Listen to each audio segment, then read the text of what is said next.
Les habla Elba Rabel y los invito a que compartan con nosotros en este nuevo podcast. Se llama Exprimiendo la Calle. ¿Por qué Exprimiendo la Calle? Nada, simple y sencillamente porque queremos discutir todo lo que acontecimiento, todo lo que está pasando en el país y queremos a través de unas discusiones con 3 jóvenes panelistas que cada uno tiene un punto de vista diferente, ¿verdad? De cómo son las cosas en este país. Y qué mejor forma de empezar que durante esta situación que está viviendo el país con la crisis del COVID-19 y la forma en que se ha estado manejando a través de los diferentes líderes del país. Pero quiero primero presentarles a quienes componen este panel de discusión y comenzamos con el caballero del grupo, que es Marino Puello. Hola, Marino. Hola, Elba, ¿cómo estás? Hola, hola. Gracias por la oportunidad y vamos entonces a exprimir la calle para ver lo que está pasando. Continuamos con Selena Nadal. Hola, Selena. Hola. Y seguimos con la compañera Carla Cristina. ¿Qué es la que? Mira, wow. ¿Qué pasa? Qué rico estar aquí con ustedes. Qué bueno. Bueno, pues vamos a comenzar rapidito. Y quiero preguntarles, ¿qué ustedes piensan? ¿Estamos listos para reabrir la economía o no estamos listos? Porque ayer la gobernadora ofreció un mensaje al país en el cual informa que se van a ir abriendo diferentes industrias poco a poco, entre ellas la industria de finanzas, hipotecarios, notaría, abogado, contable, ferretería y otras industrias que mencionó, que alegadamente, ¿verdad? Cada área tiene que cumplir con unas medidas cautelares de salubridad, pero realmente, ¿ustedes sienten que estamos listos para ir abriendo poco a poco la economía a raíz de su experiencia y de cómo ustedes han estado viendo cómo se ha desenvuelto la información de salubridad en las pasadas semanas? El que quiere empezar. Pues nada, yo tengo que explotar sobre este tema, así que yo voy a empezar diciendo que definitivamente no estamos listos, aunque si bien es cierto que es súper necesario reactivar la economía, definitivamente es súper importante. Sobre todo es importante porque el gobierno ha fallado en hacer llegar las ayudas necesarias y las ayudas que han sido provistas para eso, para esta situación. Entiéndase el beneficio por desempleo, el seguro de beneficio por desempleo, también el PUA, que es el Pandemic Unemployment Assistance, es una asistencia del gobierno federal. Hay $1,200 que no se sabe qué está pasando con ellos. La gobernadora en un momento dado, en una de estas órdenes ejecutivas, en una conferencia de prensa, mencionó otra cantidad de $500 para todos los contribuyentes. Todo esto está fallando, no está llegando al bolsillo de la gente no puede trabajar, así que definitivamente hay que hacer algo para que llegue dinero a las manos, a los bolsillos de la gente, ¿verdad? Para que la gente coma.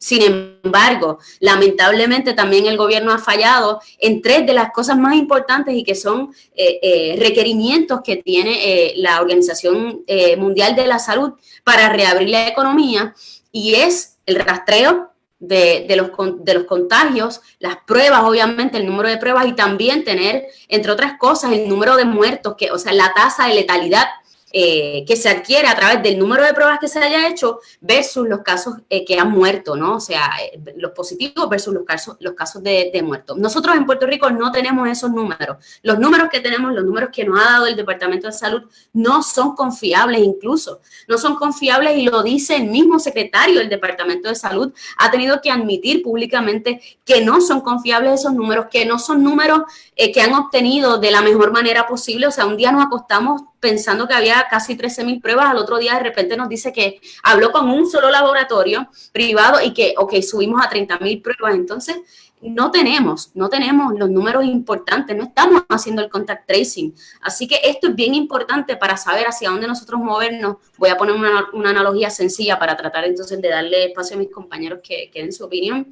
Si a nosotros nos tiran en un terreno y nos dicen, bueno, tú tienes que correr de aquí a allá en este terreno, y si nosotros no sabemos cuál es la composición de ese terreno, usted no sabe si usted va a dar paso firme, si usted va a dar un paso suavecito, usted no sabe si correr, porque usted no conoce el terreno, y nosotros necesitamos saber cuál es el terreno para saber qué pasos dar, en qué dirección darlos y con qué intensidad darlos también. Así que me parece que en ese sentido no estamos listos, estamos desesperados porque lo necesitamos, pero no estamos listos, lamentablemente. Yo estoy de acuerdo con Carla Cristina.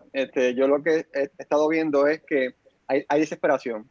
Y a base de esta desesperación estamos empujando lo más lógico, que abran la economía para nosotros podernos salvar por nuestros propios méritos. O sea, por ir a trabajar y ganarnos el sueldo para entonces seguir para comer y para vivir, ¿verdad? Y eso es peligroso, porque realmente el pedido tiene que ser exigirles a nuestro gobierno, ¿verdad? Que nos supla nuestros derechos, porque esto no es un regalo. Las ayudas financieras no son un regalo, vienen parte de nuestras ayudas, ¿verdad? Las ayudas vienen de parte de los impuestos que pagamos. Entonces, el gobierno tiene que servirnos a nosotros y nos está fallando. Y es algo que no solamente está pasando aquí en Puerto Rico, sino está pasando también en los Estados Unidos y en otros países donde los gobiernos no estaban preparados para esto. Y lo que ha llevado a la gente es ok, si ustedes no pueden bregar con esto, nosotros vamos a bregar por nuestros propios méritos y el riesgo me lo voy a tomar. Pero el problema es que el riesgo que estás tomando es tu vida. Y eso es algo que quizás dicen por ahí, ¿verdad? Hay gente diciendo, no, que la vida siempre está en riesgo todos los días, pero es que no es lo mismo, porque el margen de riesgo ahora mismo es mucho más alto que tú salir en tu carro y que te atropellen. O sea, eso tenemos que tomarlo en consideración. Entonces, sí, antes de exigir que se abra la economía, que yo considero primero que la economía está abierta, lo que pasa es que no es el mismo nivel que antes, antes de exigir eso tenemos que exigirle a nuestro gobierno y a todas las personas que son parte de ese gobierno, porque también hemos visto que parte de la falla que ha tenido el gobierno es porque las compañías que contratan para que haga el servicio, pues han fallado también. So que tenemos que redirigir nuestro reclamo, no abrir la economía, sino a que nos suplan, ¿verdad? Nuestras necesidades, como abrir los comedores, como que nos den el dinero que fue asignado por el gobierno federal, y consecutivamente un montón de cosas que el gobierno puede estar haciendo antes que abrir la economía, porque no estamos, como tú bien dices, no estamos listos para abrir la economía, y los países que han estado listos, y por ejemplo Corea del Sur, que cumplió con los parámetros de la World Organization, ¿verdad? De la World Health Organization, como quiera los casos volvieron a aumentar. So, hay que tener, ¿verdad? Hay que estar bien pendiente a esto y hay que realmente enfocar nuestro reclamo hacia el gobierno a que nos supla nuestros derechos y nuestras necesidades. Yo no podría estar más de acuerdo con mis compañeros, o sea, estamos literalmente a ciegas. El gobierno no ha hecho un trabajo eficiente en el contact tracing, en hacer pruebas suficientes. No sabemos, o sea, realmente no sabemos nada. Y tomando en cuenta el nivel de casos asintomáticos que puede haber en toda la gente que puede estar saliendo sin ningún tipo de síntomas, esparciendo el virus por todas partes, me parece sumamente irresponsable. Y me parece que realmente, no sé si me estoy yendo aquí a los conspiracy theories, ¿verdad? Pueden algunos decir eso, pero a mí me parece como un esfuerzo concertado de que mientras más tiempo esperen sin darnos las ayudas, mientras más tiempo pase sin que lleguen ni los $500, ni los 1,200, el desempleo no contesta, el PAN no contesta, obviamente la gente se desespera. A mí me parece más como un intento de apretarnos, dejar que apriete el hambre para que sea la misma gente la que pida que reabran la economía. Pero realmente, ¿qué va a pasar cuando abran el sector o la industria a la que tú pertenezcas? Si tú no te quieres presentar al trabajo porque no te quieres contagiar, no quieres coger el riesgo de contagiarte a ti, de contagiar a tu familia, lo van a poner como una renuncia voluntaria, entonces no tienes derecho a desempleo, no tienes derecho a recibir nada. A mí me parece sumamente irresponsable la decisión que tomó la gobernadora el día de hoy. Yo quiero añadir algo respecto a este tema porque hemos escuchado que el secretario del Departamento de Salud, Lorenzo González, él se sostiene, no sé en qué número se basa para decirlo porque no tenemos números, pero él se sostiene en que el pico de contagio, del índice de contagio, va a ser del 4 al 8 de mayo. Ajá, el mismo día que se va a abrir la economía, el mismo día que vamos a abrir las compuertas para que la gente, ¿verdad?, salga y obviamente sabemos que la gente no va a salir sin sus mascarillas, la gente se va a proteger. Ese no es el punto, es que no estamos cumpliendo con lo que se requiere, los 14 días que se requiere de haber bajado los contagios. Aquí no sabemos, eso no ha pasado. Entonces, por un lado, el gobierno nos dice que el pico del contagio va a ser del 4 al 8 de mayo y el mismo gobierno nos dice así que vamos a abrir el 4 de mayo. Entonces, a mí me parece, uno no quisiera pensar que es que el gobierno tiene una agenda detrás de todo esto, una agenda para dañar al país o para, ¿verdad?, que la gente sufra, pero es que es muy difícil creer lo contrario, es muy difícil porque las decisiones que se toman pareciera que son en precario, en contra de nosotros. Yo quería añadir a eso un elemento que también me pareció bien curioso del mensaje de ayer, es que además de lo que menciona Carla, que ellos dijeron como que si los casos vuelven a aumentar, vamos a volver a cerrar. O sea, que ya ellos están planteando el escenario donde los casos pueden aumentar. Entonces, si tú ves ese escenario como posible, ¿y qué tan posible puede ser? Porque eso no lo dijiste, pero para nosotros, ¿verdad?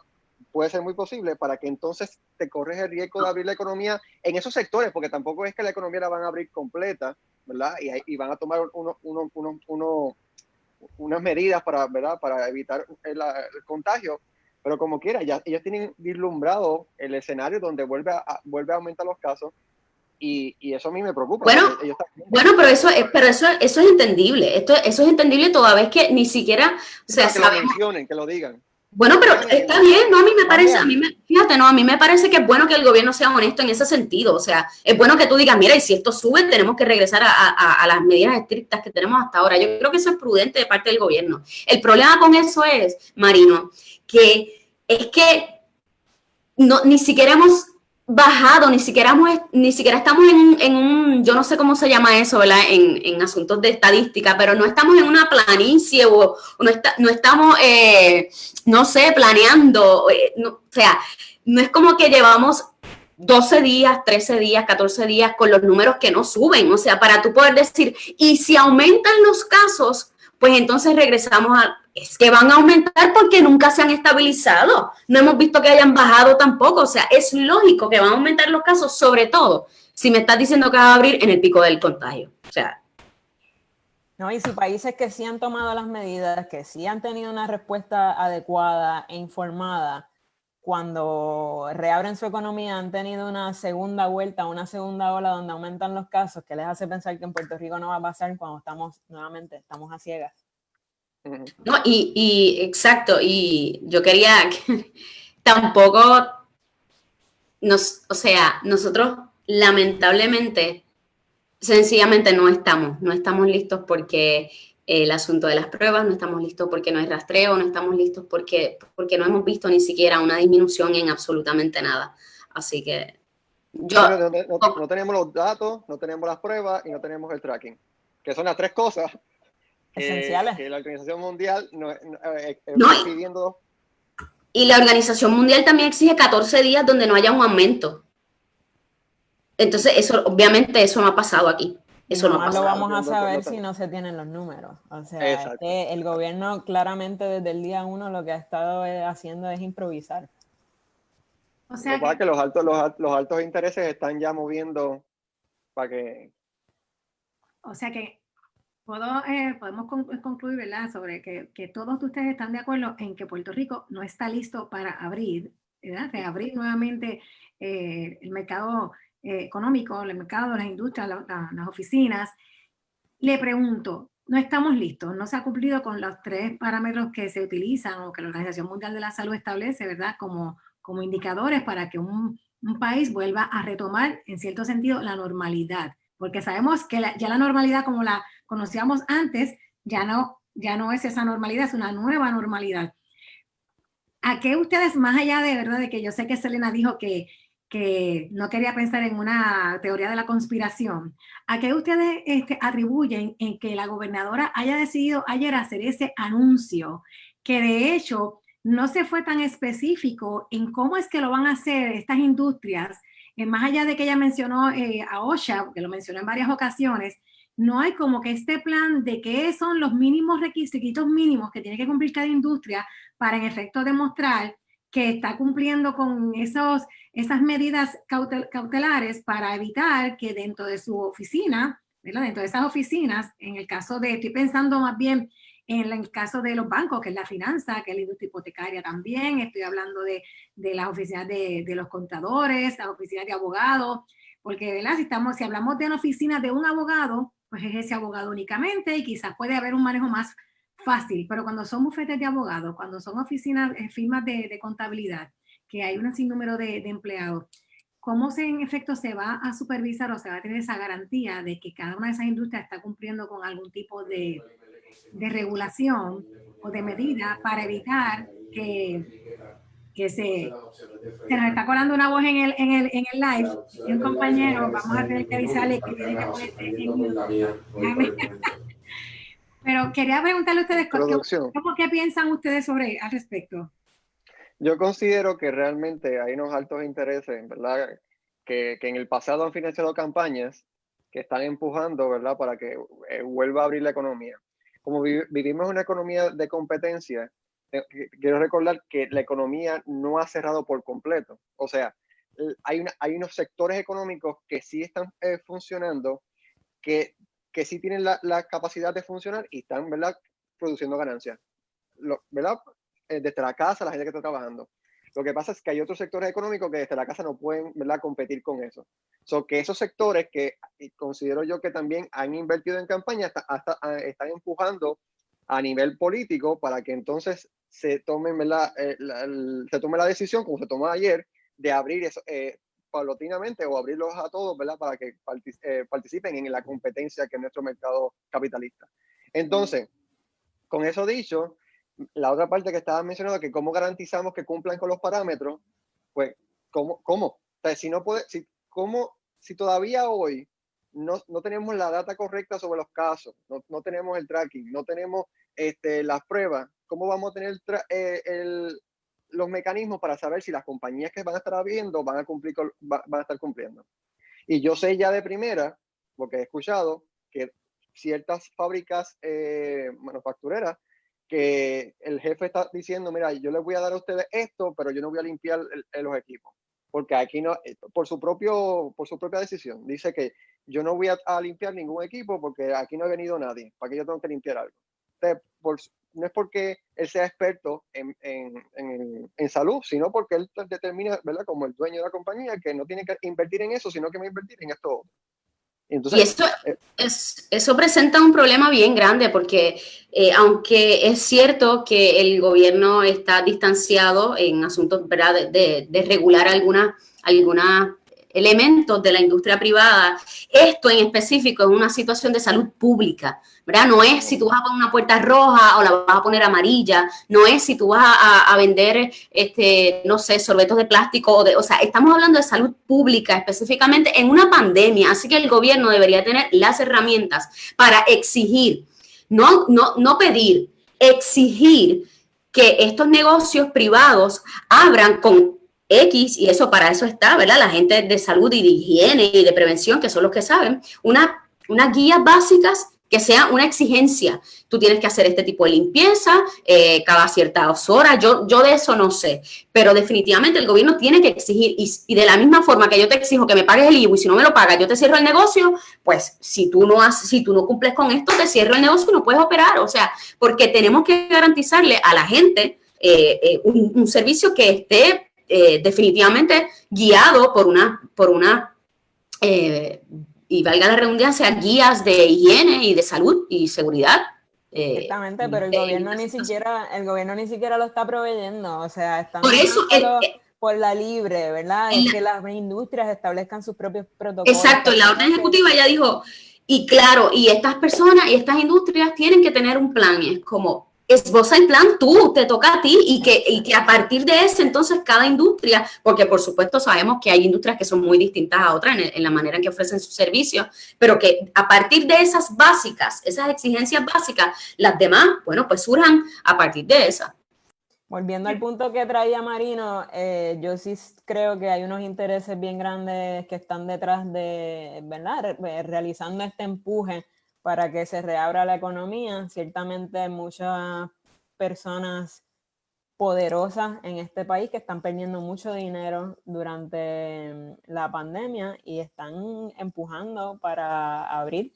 No les sorprenda que tan pronto abran ciertos comercios o incluso ciertos centros comerciales, ahí de momento empiecen a llegar los chequecitos y empiece a llegar el dinero que tanto la gente está esperando. Ahora que mencionas esa parte de los chequecitos, y María mencionó ahorita ¿verdad? De estos incentivos económicos que tanto se han anunciado con bombos y platillos, porque hace más de un mes, diríamos que prácticamente a una semana de haber decretado la primera semana de cierre, se anunciaron unos incentivos económicos tanto a nivel federal como a nivel local. Y pues sabemos que al día de hoy prácticamente nadie ha recibido esos incentivos, o cuando digo nadie me refiero a que es un % bien bajo que ha recibido los incentivos económicos. En el caso del federal, pues al momento solamente los empleados federales o las personas que lo llenaron a través de IRS, que eso fue otra controversia que surge, porque todavía aquí en Puerto Rico se está mirando un plan y ver si ese plan lo aprueban y unas negociaciones. Sabemos que en el caso del desempleo también, por ejemplo, se aumentó hasta un máximo de $600 a la semana que las personas podían solicitar, pero también ha habido problemas con solicitar esa ayuda del desempleo. Hablamos en estos días, si no me equivoco fue ayer o antier, fue que se anunció que por fin se le iba a estar depositando unos 3.500 que se le habían prometido desde el primer anuncio, o sea, hace casi un mes o más.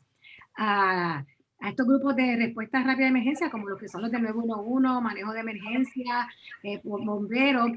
Prácticamente ayer o antes es que se le vino a hacer ese depósito. ¿Qué ustedes opinan? ¿Qué ustedes piensan sobre todo este anuncio de tantas ayudas y que las ayudas realmente nunca llegan? Y sin hablar también del caso del PAN. Yo lo que pienso es que el gobierno sabe que lamentablemente nosotros estamos acostumbrados a escuchar promesas y lamentablemente a veces confiar en estas promesas. Entonces, el gobierno lo sabe muy bien, así que hace ese tipo de promesas sin siquiera estar completamente seguro de si tiene la capacidad de atender las solicitudes que van a llegar a partir de esas promesas. Lo vimos específicamente con el caso del Departamento del Trabajo y Recursos Humanos. Su secretaria Briseida Torres tuvo que públicamente decir, sí, es verdad, fallamos. Fue el contratista, pero cuando uno escucha la explicación que dio el contratista, que es la compañía Evertech, que se dedican a la programación de este tipo de sistemas, ¿no?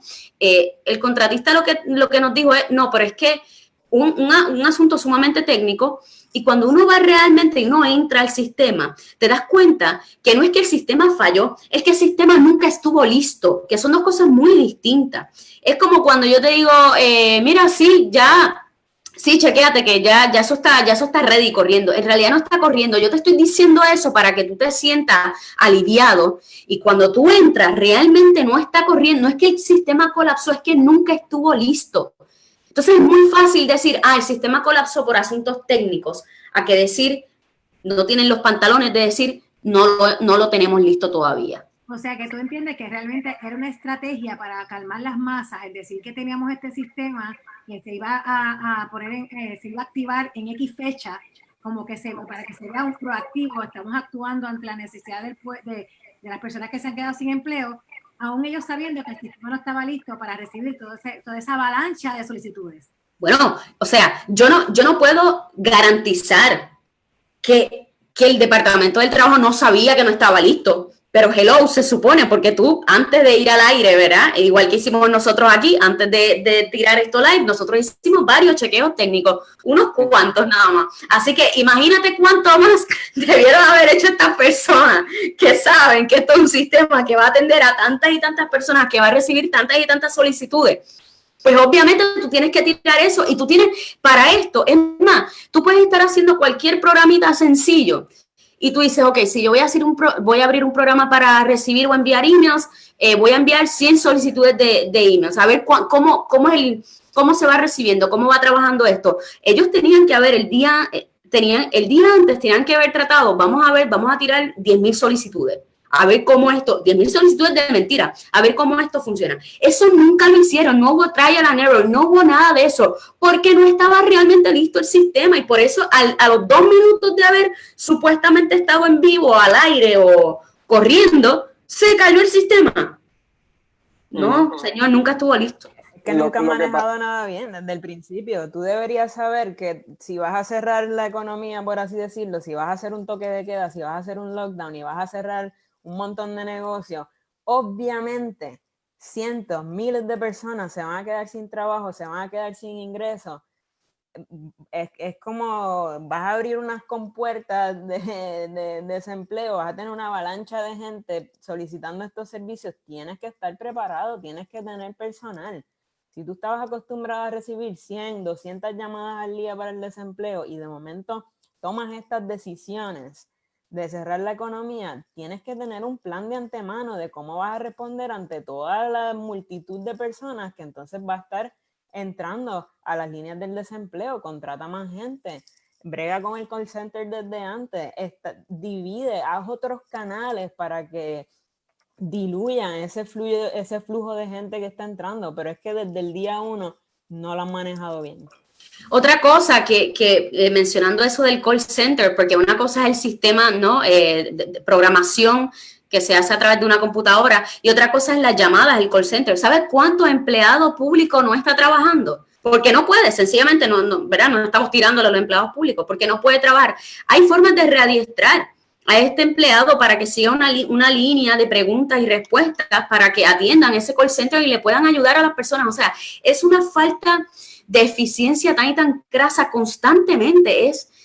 De verdad que es doloroso saber que esto es lo que estamos viviendo. O sea, si tú sabes el miércoles que la orden ejecutiva vence el domingo y la vas a extender, tienes 5 días para prepararte para lo próximo que viene, y eso no pasa. Es como bien dice Marino, estamos todo el tiempo improvisando y reconocemos que esto es algo novel, que esto no había pasado, que esto es nuevo, que hay mucha gente, es verdad. Pero también yo creo que tenemos los mecanismos para tratar esto. Toda empresa se prepara, ¿verdad? Para los escenarios que pueden. Eso se llama margen de riesgo ante inversión. Nuestra empresa gubernamental no hace eso. Ellos han acostumbrado que en tiempos de crisis la dialéctica sea el suero.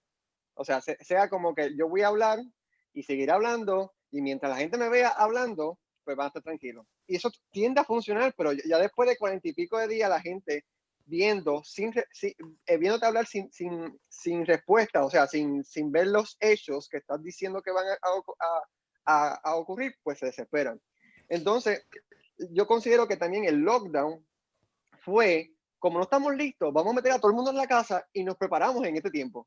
Y ni siquiera han hecho eso. O sea, en el tiempo que nos tienen encerrado para prepararse para bregar con el problema, porque yo creo que eso fue lo que hicieron. Mira, llegó este problema, llegó una pandemia que no podemos controlar porque no estamos listos. Pues vamos a meter a la gente en su casa, así nos quitamos el problema de la gente en la calle y bregamos con lo otro. Pero bregar con lo otro no ha pasado. O sea, entonces tú dices, ¿y qué están haciendo? La pregunta, ¿qué están haciendo? Y todo es dialéctica, diciendo lo que la gente quiere escuchar. Exactamente. Porque al final del camino hay un lockdown, pero sal a la calle para que tú veas. Porque ni siquiera eso pueden ejecutarlo. Porque por la palabra dijeron, hay un lockdown. La gente que se deja, ¿verdad? O, ¿verdad? Vamos a ponerlo de una manera que sigue la ley y el orden, sigue la palabra de los políticos y dicen, mira, me voy a quedar en mi casa. Que es lo que deberían hacer, porque primeramente en este caso, a diferencia de otros casos, si salimos, pues claramente hay un peligro inminente. Pero mira la calle. Poner en efecto la palabra, ni en eso funciona. Entonces después nos quieren arrestar y nos quieren criticar y nos quieren demandar y nos quieren echar toda la mala, cuando la gente entonces se indigna y sale a la calle a manifestarse, utiliza la calle para manifestarse. Eso se está dando ahora. Algo que quiero, ¿verdad? Porque estamos hablando, según lo que ustedes han dicho, prácticamente no se ha hecho nada bien. ¿Hay algo que ustedes puedan señalar que sí se ha hecho bien? Algo que ustedes puedan identificar como que sí se ha hecho bien, por aquello de que no digan que todo es crítica. Hay algo que, claro. Aunque sea esa única cosa, ¿se puede señalar? ¿Alguno de ustedes tiene algo que puede entender que se hizo bien o realmente todo se ha manejado mal? Estoy recibiendo comentarios también a través de algunas plataformas de redes sociales. Muchas personas hablan de que obviamente que fue apresurado, también otros hablan de que como la economía es una economía basada en consumo, pues necesitan que empezar a generar este consumo para ver si se mueve la economía, porque no es otra forma. Y pues la improvisación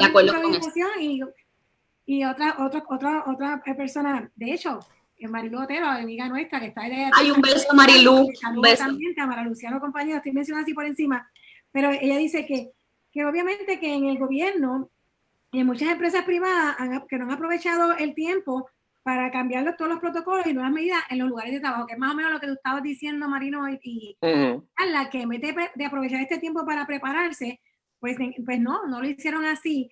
Entonces, la pregunta es, me gustaría que cada uno de ustedes me señalara si encuentran que se hizo algo bien.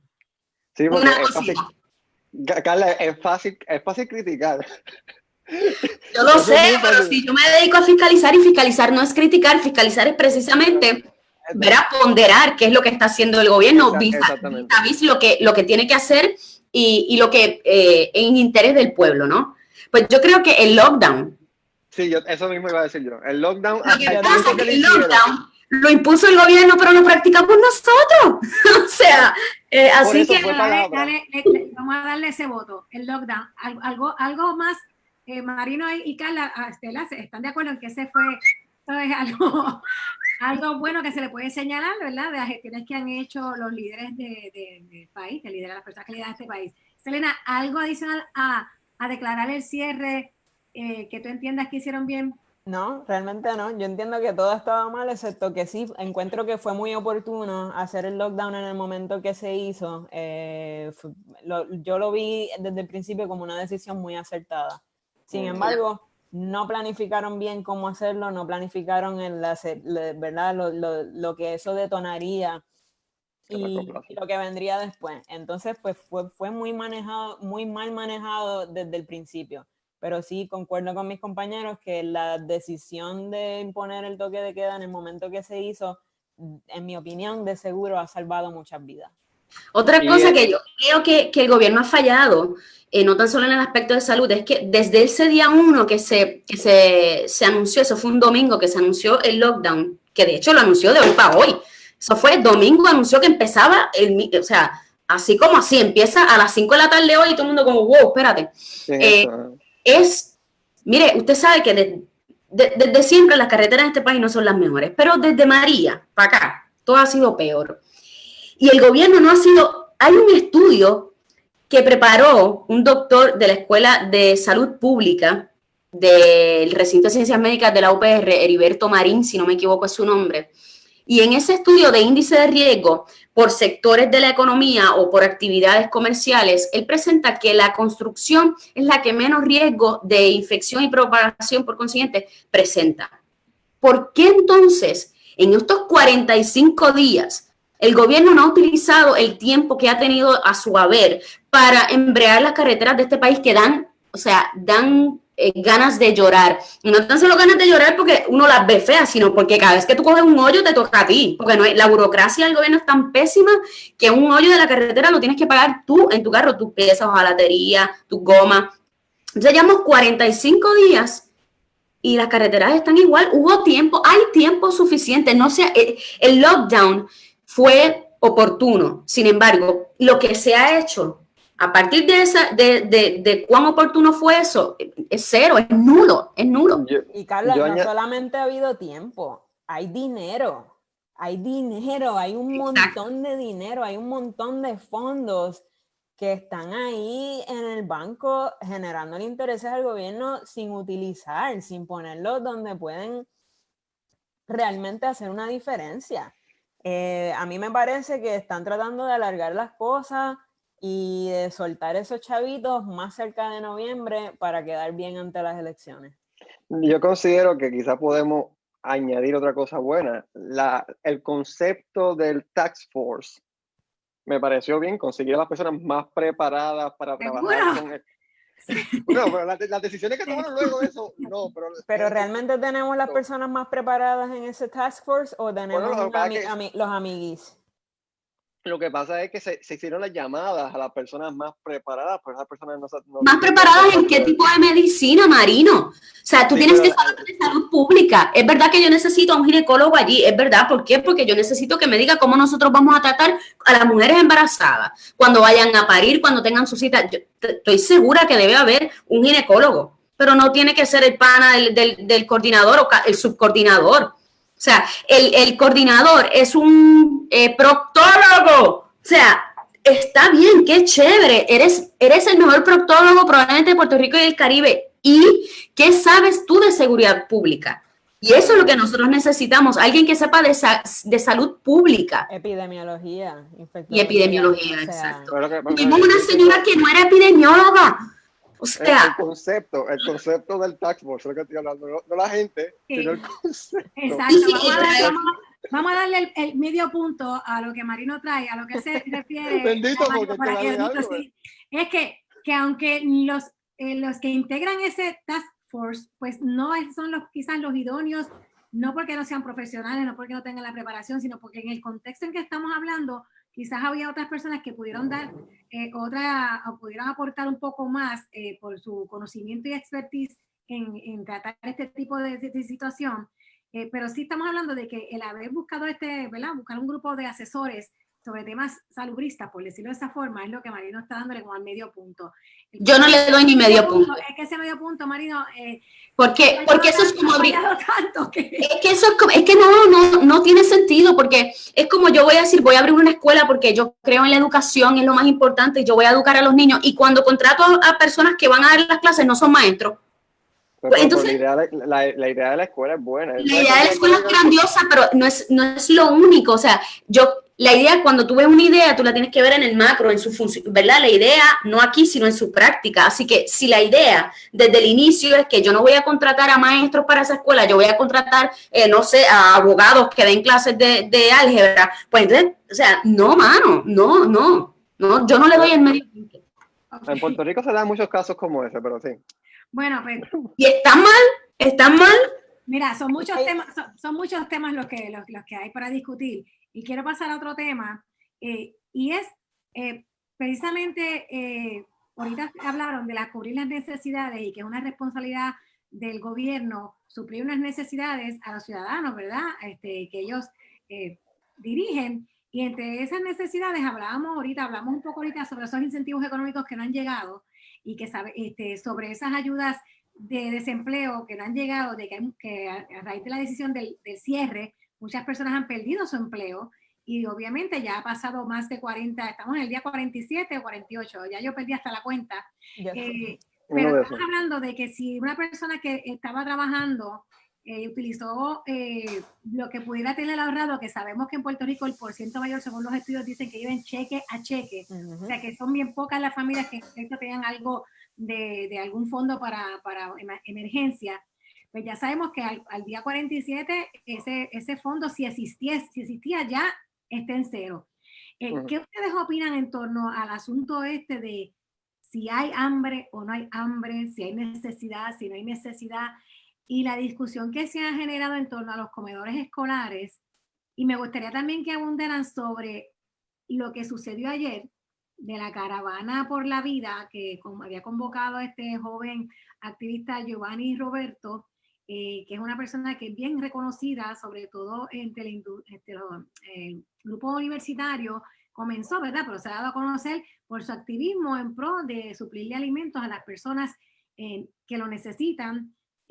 Así que nada, los dejo con el tema del hambre, porque yo quiero saber, ¿no hay hambre? ¿Hace falta que se abrieran los comedores escolares? ¿No hace falta? ¿El arresto qué tal? Vamos primero, ¿hay o no hay hambre? Mira, es que eso no puede ser una opinión. O sea, si hay hambre o no hay hambre, no es una opinión, eso es un hecho, ahí están los números. Si la gente no lo ve con sus ojitos, a los niños con hambre, pues bueno, entonces refiérase a los números y ahí están, 58 de cada 100, o sea, 6, porque no podemos partir ¿verdad? Por la mitad, 6 de cada 10 niños vive bajo el nivel de pobreza en este país, y son personas que muchas veces se acuestan sin comer y la única comida que está garantizada es la del comedor escolar. Así que el hambre no es una opinión. Y no es algo de ahora tampoco, es algo que quizá la pandemia ha puesto en mayor relieve, pero esto estaba pasando desde antes de la pandemia. Si con María nosotros vimos la pobreza, con esta pandemia hemos visto el hambre, que es el peor nivel de la pobreza. Y me refiero obviamente a pobreza económica, ¿no? Sí, lo que pasa es que mucha gente que vivimos en el área metropolitana, como que nos cegamos de esta vida metropolitana y no vemos la necesidad que tiene nuestro pueblo más allá del área metropolitana. Y pero definitivamente... ¿Cómo? No, es que hacer un comentario como si en el área metropolitana no existiera hambre. Exacto. Sí, pero que Eso sí, se da yo en sé que todas partes de Puerto Rico. se da en todas partes de Puerto Rico, pero muchas personas que viven en el área metro se ciegan por la cuestión metropolitana, de que porque ve este corriente de vida, pues no piensan que hay necesidad. Pues, pero sí hay necesidad, a eso voy. Sí hay necesidad. Yo he definido la pobreza y la riqueza en estos días de la siguiente manera. Las personas que viven, los pobres estamos viviendo día a día de cheque a cheque. La clase media es la que puede ahorrar y la clase rica es la que puede ahorrar y la que puede invertir. Esas son las nuevas estratas sociales que tenemos en nuestra sociedad a nivel de Puerto Rico y a nivel de todos los Estados Unidos y del mundo entero. So, que imagínate, si usted se relaciona con esa primera persona que acabo de mencionar, pues ya usted sabe cuántas personas en nuestro país está pasando por eso, que vivíamos día a día, cheque a cheque, ¿verdad? Y lo que estamos haciendo quizás ahora es acumulando deuda, ¿verdad? Porque quizás teníamos una tarjeta de crédito. El punto es que sí, hay personas pasando hambre, el gobierno tiene que responder a eso porque el gobierno responde a nosotros. Que la gobernadora ya haya dicho en aquel momento, cuando se le preguntó sobre los comedores, que había organizaciones sin fines de lucro haciéndolo, pues no es la mejor respuesta. O sea, tú tienes que decir, mira, vamos a intentar hacerlo, también está esto. Al final del camino, la conversación terminó siendo que le van a abrir los comedores, y qué bueno, pero yo sí sé que hay alcaldes que están moviendo esta comida desde antes que se tomara la decisión, y están alimentando a la gente cercana a los colegios públicos. Que sí, la labor se estaba haciendo de alimentar. La cuestión es que sí, hay gente pasando hambre y eso lleva a la desesperación y la desesperación lleva a tomar medidas que no son las correctas. Sobre si hay hambre en el área metro, mira si hay hambre en el área metro, que precisamente Giovanni Roberto se dedicaba a darle comida a jóvenes universitarios en el área metro, era en la UPI. O sea, no era en el barrio, no sé qué, del municipio pequeñito, no, estamos hablando de la UPI, Río Piedras, mano. O sea, allí en esa universidad, en la Universidad del Estado, allí hay hambre también, estudiantes que están, bueno, valga la redundancia, estudiando. Marino, sobre eso que mencionaste de la gobernadora, cuando dijo que las instituciones sin fines de lucro se estaban encargando de esto, yo creo que ustedes sepan que hoy el gobierno de Puerto Rico, ustedes saben que hubo unas madres, instituciones sin fines de lucro, tutores legales, que demandaron al gobierno precisamente para exigir que se abrieran los comedores escolares antes de que la gobernadora diera esta última información al respecto.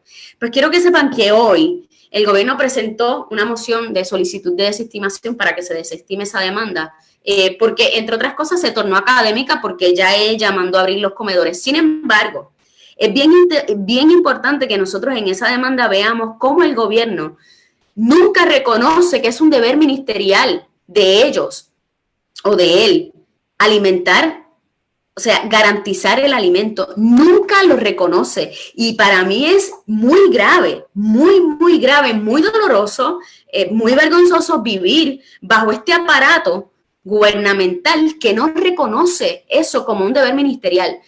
Más allá de que, porque ellos plantean que los demandantes no proveyeron algún estatuto legal que diera esa orden, ¿no? Que contenga esa orden ministerial al gobierno. Sin embargo, a mí me parece que llegar a esa, para mí eso es una bajeza, decir que no reconocer que tiene ese deber ministerial. Me parece que si hubiese crecido el gobierno al decir, ¿sabe qué? Sí, es nuestro deber y precisamente por eso abrimos los comedores y precisamente, o sea, pero nunca reconocer eso para mí ha sido una de las otras cachetadas que me ha dado este gobierno para darme cuenta que yo no estoy exagerando cuando yo digo que nos dejan morir.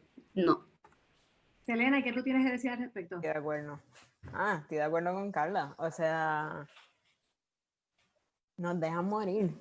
Lo he pensado desde el principio. No quieren hacer pruebas, no quieren compartir datos, no están tomando las decisiones correctas, ni siquiera se asesoran, ni siquiera buscan el expertise de las personas correctas para entonces tomar las decisiones que van a tener repercusiones sobre todos nosotros.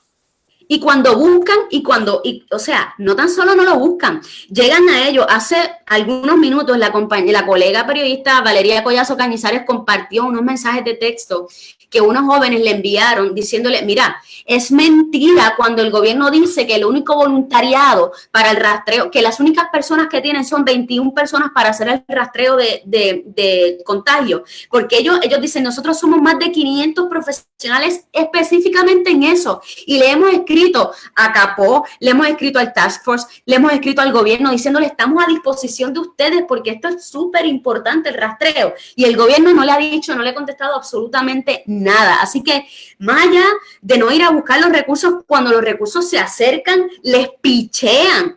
Yo no exagero cuando estoy diciendo que nos dejan morir, nos dejan si seguimos encontrando vagones con medicamentos expirados, con donaciones, con cosas que la gente necesitaba, con gente que estaba muriendo. O sea, no es una exageración para nada.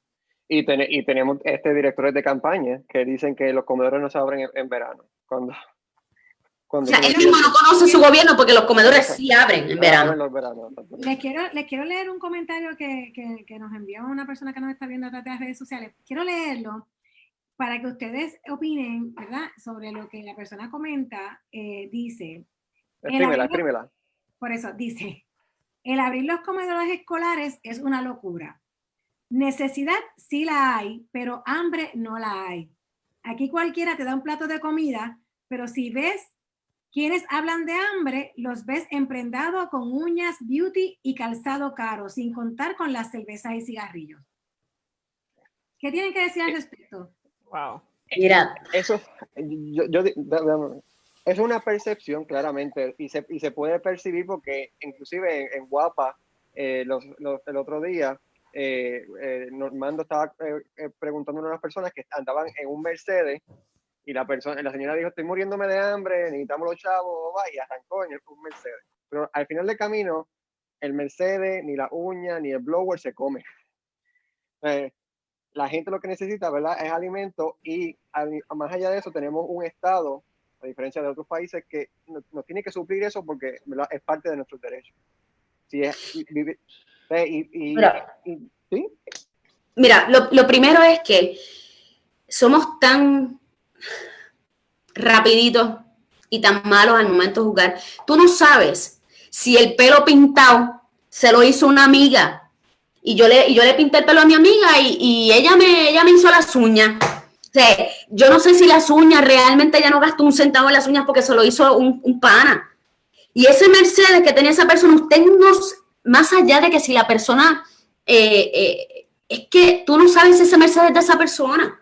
Más allá de, puede ser un Mercedes del papá heredado, puede ser esa persona que esté buscando comida para un vecino, para un viejito, para un papá, para una persona discapacitada. O sea, somos tan rapiditos y malos al momento de juzgar, hermano, somos pésimos.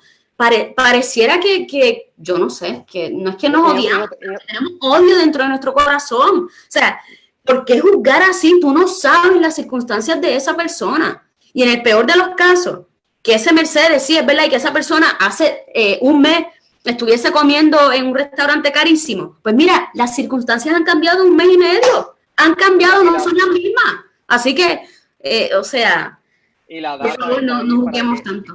Muchas veces hablamos desde el privilegio y ni siquiera lo sabemos.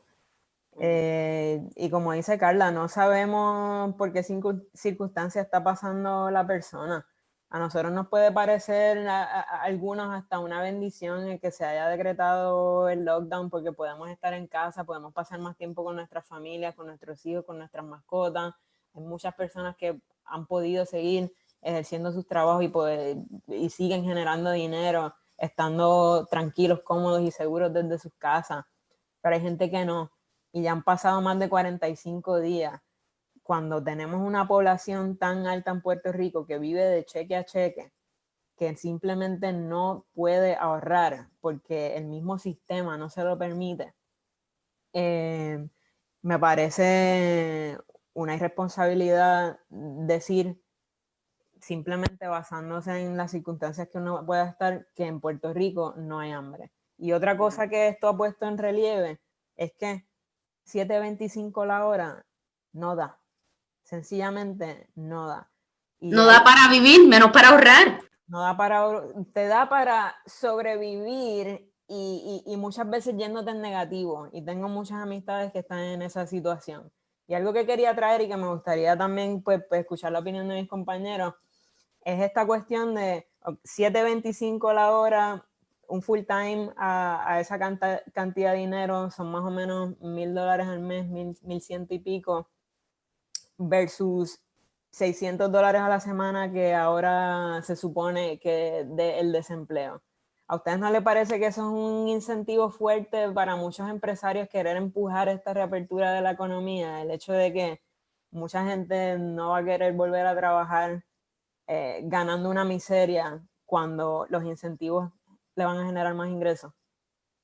Sí, claramente hay un incentivo, definitivamente. Un empresario siempre está pensando en buscar las ganancias. Eso es un pensamiento que no se puede eliminar de la ecuación de un empresario. Una persona que quiere, ¿verdad? Que tiene una compañía que hace una inversión de capital y mueve su negocio dentro del mercado, pues claramente está pensando en buscar ganancias. Y la gente que está empujando al gobierno a que abra la economía o esos sectores económicos están buscando ganancias. Claro que ellos van a argumentar que esas ganancias son para que sus empleados vivan y para que ellos vivan.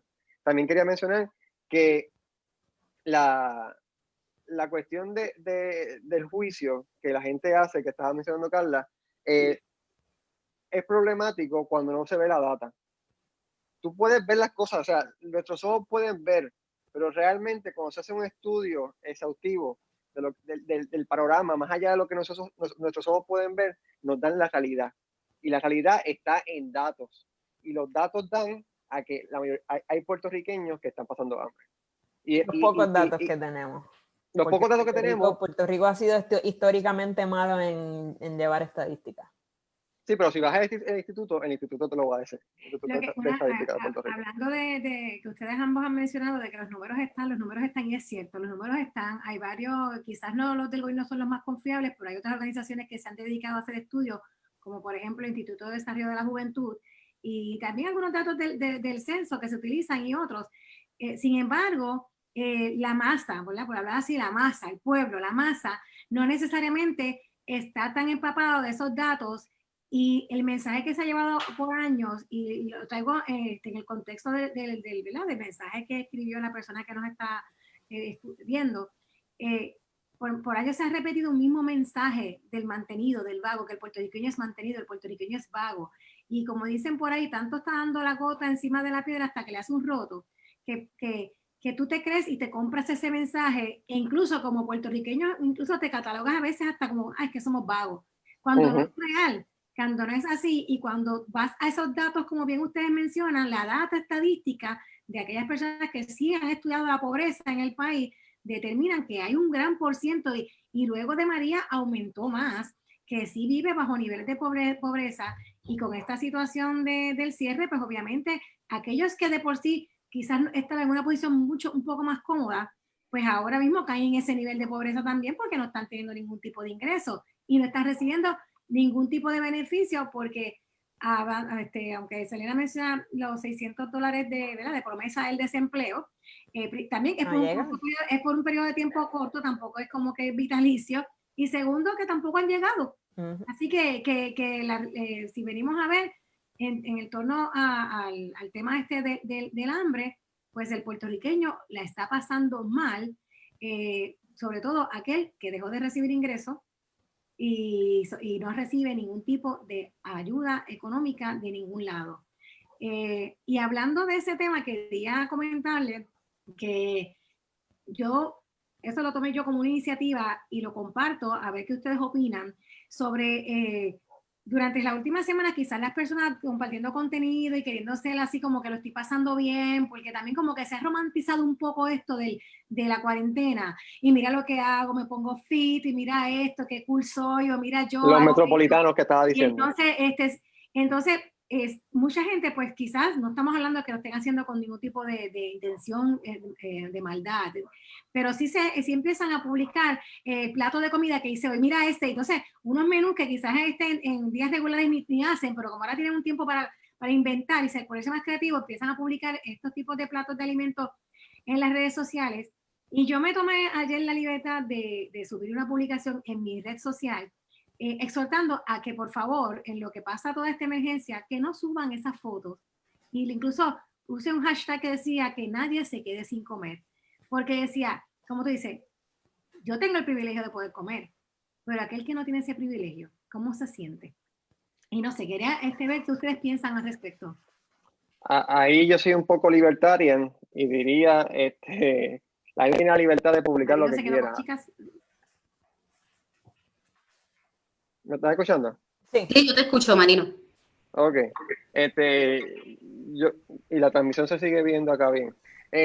Yo considero que la gente tiene la libertad de publicar lo que sea. Al final del camino, eso ha sido un problema de las redes sociales desde antes. La cuestión esta del expose de las vidas de los más privilegiados. Y entonces la competencia esta de gente que se siente menos que esas otras y quieren como que parecerse a ellos. Y al final, eso es algo que viene desde antes de la crisis de la cuarentena, ¿verdad? Entonces, por eso yo considero que al final la gente definitivamente deberían ser conscientes de que hay gente pasando hambre y no deberían compartir esto, sí. Pero al final del camino, las personas son libres de emitir los juicios que emiten cuando lo emiten, aunque no nos gusten, y de compartir lo que quieran compartir, porque al final, si empezamos a limitar a una persona, ¿dónde paramos? Y entonces... Sí, yo coincido con Marino en eso y yo me creo la super solidaria con todas las luchas y ¿verdad? Con todas las necesidades. Pero estoy con Marino en eso, yo creo, y entiendo lo que quieres decir, ¿verdad? Estoy de acuerdo con lo que con tu planteamiento, pero yo creo que siempre todo está en la intención, ¿no? O sea, siempre y cuando tu mensaje no es un mensaje de alardear, tu mensaje no es un mensaje, y aún así no lo puedo censurar. No deberían, pero no podemos. Exacto, sí, uno puede hacer un llamado, ¿no? A que haya prudencia, a que haya solidaridad, a que haya empatía y que cada cual la practique de la manera que sea, ¿no? Porque igual esta persona que pone un plato súper brutal, estuvo todo el día dando comida a otras personas. Así que, pues, entiendo lo que quieres decir, pero yo soy tan con las libertades, ¿verdad? Las respeto tanto que hacer un llamado a que no se suba esa foto, pues yo no me atrevo a hacerlo. Yo prefiero hacer un llamado a la empatía. Y como cada cual la quiera practicar, pues eso está, ¿verdad? En cada cual. Entiendo lo que quieres decir, pero a mí se me hace muy difícil llamar a la censura. Se me hace muy difícil. Yo he visto muchas fotos de gente con el hashtag quédate en tu casa y de fondo unas piscinas brutales, un paisaje espectacular, cuando no todo el mundo tiene el privilegio de vivir en un lugar tan bonito, no todo el mundo tiene el privilegio de tener una terraza. Pero vas a esconder tus circunstancias también, o sea, esa es tu circunstancia. Por eso digo... Viva el capitalismo. Mira, realmente, déjame aclarar, no estamos hablando de censura, realmente es un llamado, ¿verdad? Como bien dijo Carla, que haya esa empatía con las personas que quieran hacer un trabajo, obviamente, seguir subiendo, pero es en el contexto histórico que quizás en apoyo o solidaridad con aquellas personas que no pueden tener en este momento un plato de comida diariamente sobre su mesa, pues que seamos solidarios, no realmente, porque es como bien dice, eso es una decisión de cada cual, es solamente un llamado. Yo creo que ya vamos tenemos ir haciendo como un cierre. Este ha sido nuestro primer programa. Tengo que comentar, porque me he leído en varias ocasiones por los comentarios que han hecho algunas personas a través de las redes. Por ejemplo, cuando hablamos ahorita, y lo tengo que decir, porque es que me dio muchas gracias, Carla. Sí, porque nosotros exprimimos a la gente para que no... No, porque lo que pasa es que, ¿sabes? Nosotros estamos hablando de los demás y los demás hablan de nosotros. Pero en este caso, cuando Carla mencionó ahorita lo del salón de belleza y que quién le pinte el pelo, una persona que nos está escuchando dice, a propósito de pintarse el pelo, Carla lo tiene al garete. Carla, mira, wow. Cuando alguien quiera venir a pintarme estas raíces, pues bienvenido sea. Están buscando. Sí, pero sí es verdad, tengo el pelo al garete, pero a mí me gusta así, que...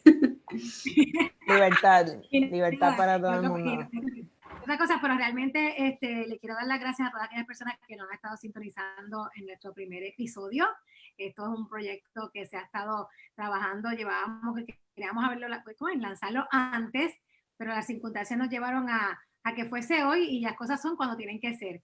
Hoy dijimos, hoy es 1 de mayo, como bien mencionaron ahorita, pues tuvimos que hacerle un poquito de arreglos técnicos porque estamos aquí, esto es en vivo y a todo color y estamos haciendo la prueba de fuego, por decirlo así.